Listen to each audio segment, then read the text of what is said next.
Hey everybody, and welcome to Tech Hub Live. We're going to be doing a demonstration here of Premiere, some of the basics. I just want to explain for a minute, I'm making this video for a friend. This channel is actually going to be more focused on Linux tools. So if you happen to be a student in a bachelor's of computer science or a master's of computer science, and you struggle at times with the environments and the tools like Linux or SSH or all these different things that come up, I'm going to be making a series of videos about that. But this video is focused on Premiere. So let's take a look here. Let's make a new project. And then what we're going to do is put a project name up here. So I'll just call this Premiere Demo. And then I hit the Enter key, and okay, there it comes up. What I usually do personally is I go to the Import menu. Okay, so I skipped some of the navigation, but we're going to open these three files here. There's basically two workspaces that you're going to care about for the flow that I'm going to show you today. The first one that we're currently in is the Captions and Graphics. If you go to Window and Workspaces, then you'll see it's on Captions and Graphics. The other one is Effects. So let's go to Effects first. And Effects gives us a timeline. So this is the main thing that I think people have trouble with Premiere, is that in, for example, in Corel, they put the videos up here, and the way of getting them in the timeline is different. Here, you can certainly double-click on a video, and then just edit it up here in the pre-window, the editing window. So let's take a look at this. This has got a little bit of leader on it, where the drone is moving. Yeah, see, the drone's moving there. So I actually want to stop right, let's say here. Okay. And then I'm going to point out real quick, the color is really drab because of the format. We're going to do color grading. We're going to do color grading coming up here soon. So basically, I'm going to mark my endpoint right there, and then I can actually scrub through the video and get to my out point. Let's take a look here. I think I fly to a certain. I'm not flying very well, I admit. I think I get to a certain point, yeah, where the drone gets out of radio range. So let's find that. So the thing I like is just to get close, and then use my right arrow key, and I'm going to find the point where, there we go, right where the picture starts to move, right there, and I'm going to mark my out point. And then I'm just going to grab this clip and drag it down here into the timeline. And you notice something that it does, it makes what looks like a duplicate, because now there's two DJI 371s here in the lower left-hand project window, which is now showing up, which I don't know why it wasn't showing up before. But this project, sub-tab here, notice that there's a 371 here, which represents the sequence, and then there's a 371 here, which is the actual file. So now that we've got that in there, let's look at the next one here. I'll do these up real quick. I think this one actually starts out pretty good, yeah. And then let's just say we wanted to cut it off right, I don't know. Let's say we want to cut it off right there. So I'm going to grab that, and I just drag it down right next to the other video, and it just automatically lines it up for me. See how it's making that nice line for me there? So I could even put it on a different track and get it lined up. Okay, so now let's just do the third video super quick. This is kind of cute. This is this little thing coming out of the tunnel. So let's clip it right. Let's mark the end point right there. Let's mark the out point. Oh, see, look, let's see where we lose them. Okay, right there. So right there, I'm going to mark my out point, and then I'm going to move the clip down here. So now I've got this nice, let's focus on the timeline itself now. So I can actually just grab I know you can do this in other video editors, but this is the way you do it here. I can just grab this and scrub through. They kind of redid their scaling function a few years ago. I don't like the new one as much, but you grab this little thing here you can grab either end actually, I believe. Let's make sure that's really right. Yeah, so you can grab either end of the slider down here, the scroll bar slider, the horizontal scroll bar. You can grab this end, and you can really zero in on things. So I can actually look at things so let's look at what's actually going on here. I'm zeroing in as much as I can get, and every arrow press, left and right, my left arrow, my right arrow, is going to give me one frame. So 30 of these guys makes up a second with this current encode. So there's 30 of these per second. And so the next thing you're going to want to do is let's scale back out a little bit. And let's say that we decided that we included too much of this first clip, like we want to make the first clip about as long as the next ones. So you can come in here, or let's say I find something in here I want to cut out, like I don't want all this chase, that looks bad. But that's kind of good when it starts up again right there. I come here and I hit Control K. I believe that's the same as using this razor. I never use the tools, I just use Control K right here. So I've got my cursor, I can zero in on it and see exactly where I am. I can go back and forth one frame at a time here and say, oh, I really want to clip on this frame, and then I do Control K, and now you'll see I've got two clips. So if you're at this point, if you haven't color graded yet, Like I should have color graded this before I cut it if I was going to use any of this, but in this case I'm just going to get rid of it. So the next thing to look at is the ripple delete. Like when you delete stuff, you can just do this and it just leaves this big gap there. And that's actually the quickest way to do it. And then go here and ripple delete, because let me show you why. This is the harder way to do it. If you right click on the clip itself, and then you find that there is ripple delete, but it's way up here. It's just out of reach. I mean, it's not really that much work to get up here, but I prefer to just come in here and just delete the clip and then ripple delete right in the empty space, and then that'll pull all your timeline back on all your tracks. So if, let's say that I had this video up on, let's undo that and take a look at another example here. Let's say that I had this clip here. Okay, so what you do is you take this clip, and I'm gonna, oh, I just grabbed the sound, didn't I? I need to click on it up in here. And then I can move it up here onto this track, and you see that it will let me line it up nicely. And then when I go and I ripple delete this, it ripple deletes everything, and it moves the whole timeline. If you could have a whole ton of effects and transitions and stuff, and it'll move everything. All right, so the next thing we're going to look at here is color grading. So if I had started this out with 3 original clips and I had cut these up into smaller clips for some reason, then I would have wanted to do my color grading in the very first place. But now I just still have these original 3 clips, so I have to go to each one. So I'm going to go, you notice that I went to the, make sure you're in this workspace, in the window workspaces, and then the effects workspace, and reset to your defaults if you don't have these boxes, because you want to make sure you have this Lumetri color, and then you also want to make sure that these transitions and presets are showing up here in the upper right. Okay, we'll look at LUTs now, but I do want to show one thing here. When you're in the timeline, you can also just move 1 frame at a time. And so you typically can move 1 frame at a time in whatever window you're in. Another quick tip here is that you can double click right here above the program window, and you can make it full screen. Oh, look at that, somebody's waving at me there, that's pretty cool. All right, so anyways, let's go back to regular.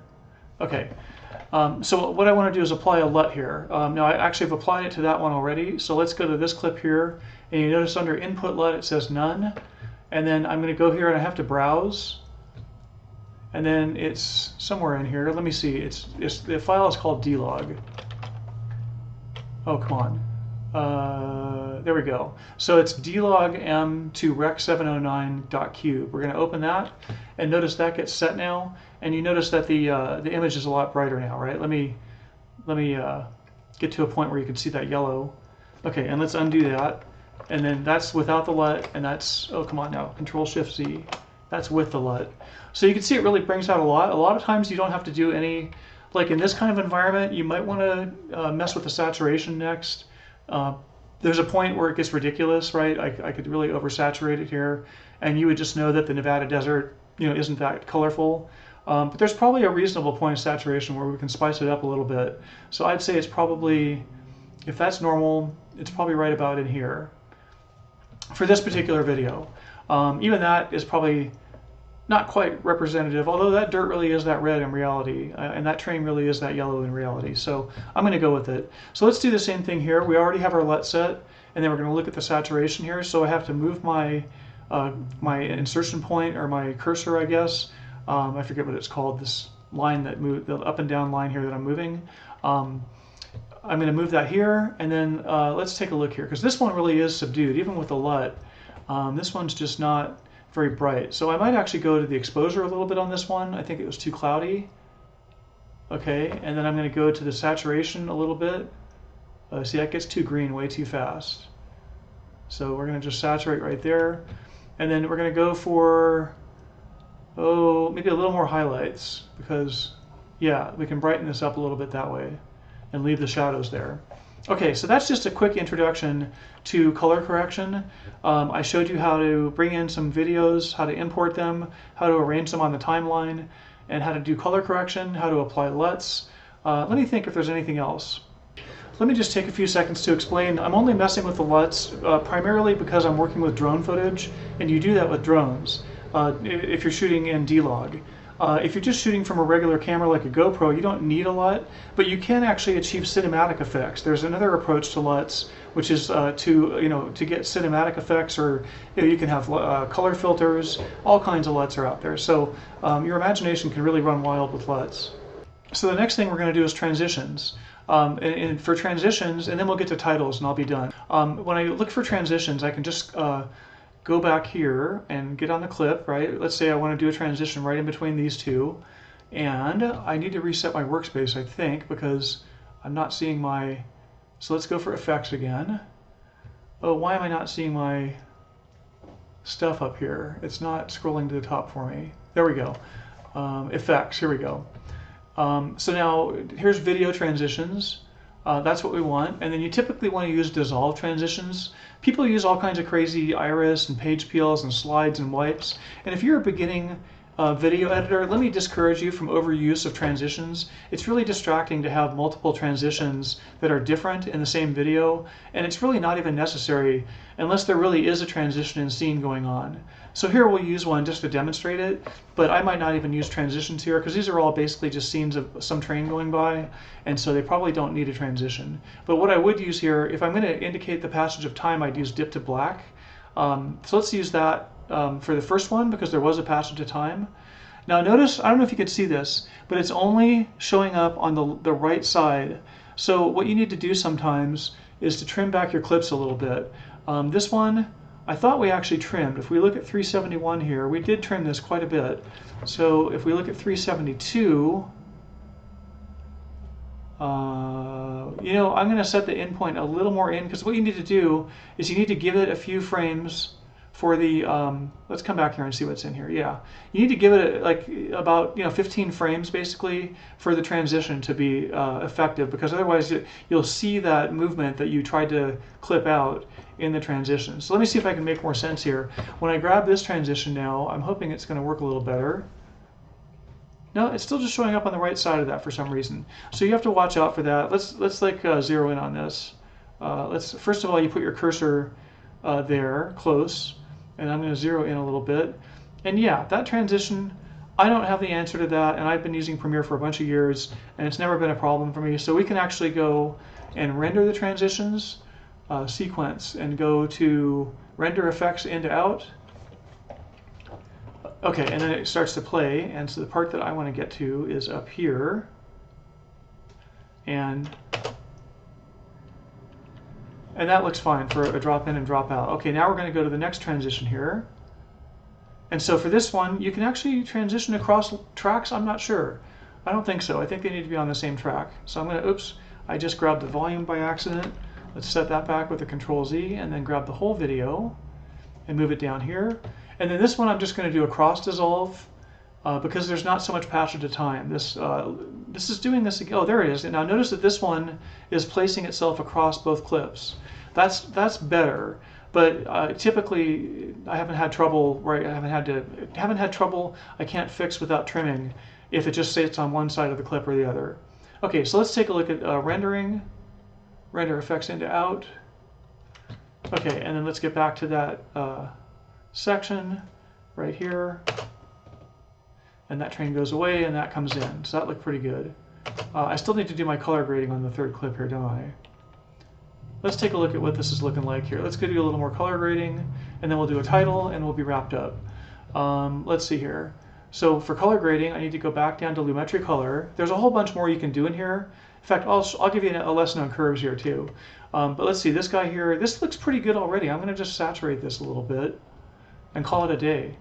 Okay, so then there's curves. I can actually come in here and I'm not going to explain everything behind all this whole theory of these 3 different colors here. I just always work on the white dot there, and I'm never trying to enhance one color over the others. But this basically just kind of curves everything up. I'm not going to like try to do a technical explanation of it, but you can make, you can highlight those clouds, like those clouds to come out a little more. You could do that with contrast too, probably, or we could, go for the lighter day effect here. But yeah, I mean, there's a happy medium in here. I actually like this one. I personally like it like that, but that's too dark. So let's see if we could do that and then come back up here to basic correction and up the exposure a little bit. Oh, that's nice. I like that with the clouds. Yeah, I like that ominous cloud there. Okay, don't forget to save. Always remember to save your projects like all the time. Before you do any major changes or when you feel like you've accomplished something, save. Like just do it. And then always have backups too. So titles, that's the last thing we're going to look at here. So if I go to titles, I'm going to go here to Window and Workspaces, and then I'm going to go to Captions and Graphics. And basically, I'm not getting the right, there we go, I want my source up there. And you'll see what happens here though. So basically you take the title from the right. I always like the classic lower third one line, the one that's in the lower left-hand corner. And you just drag it over here onto your clip. Okay, and forgive my double clicking there accidentally. Okay, and so it comes up here and I can say insert name here. Let's just say this is the V&T Railroad. If I could just type. Huh. Okay, and then on the second line here I'm going to say, I don't know what date this was again. Is it up here on my screen? It's not. Let's just say October 22nd, 2023, which it wasn't. Okay, so I got my title there now, right? And you notice that it's just going to run for the the few seconds. Oh, it has a little animation too. This isn't the one I normally use. I grabbed the wrong one, but this is a good example. And then it's going to disappear, right? Well, that disappearing is kind of ungraceful. So you can actually go back here and go back to effects, because we're on captions and graphics right now, right? But we can go back to effects. And then we can come and actually grab under effects up here. You expand that effects panel, and then you can grab a cross dissolve. We don't want to dip it to black. We'll cross dissolve it. And here it doesn't matter about showing across two clips. We're only trying to like effectively fade it out. And then notice now what it does. And so that proves you don't actually have to render. I do like to render pretty often as I'm building things because it's a little more performant and it shows you a little more what you're really going to see at a higher, better resolution. But anyways, that's about it. Titles, LUTs, color grading. Okay, so that's it. I think we've covered all the basic things I wanted to cover. I hope you enjoyed this, and I'm going to do the regular thing here. If you like this video, do me a big favor and subscribe. I really need to build up my subscribers right now. This is a brand new channel, and you're really helping me out if you can give me a sub. And then if you're up for it, like this video if you thought it was pretty cool. But otherwise, watch out for new stuff that I put out pretty soon. Thanks, and have a great day.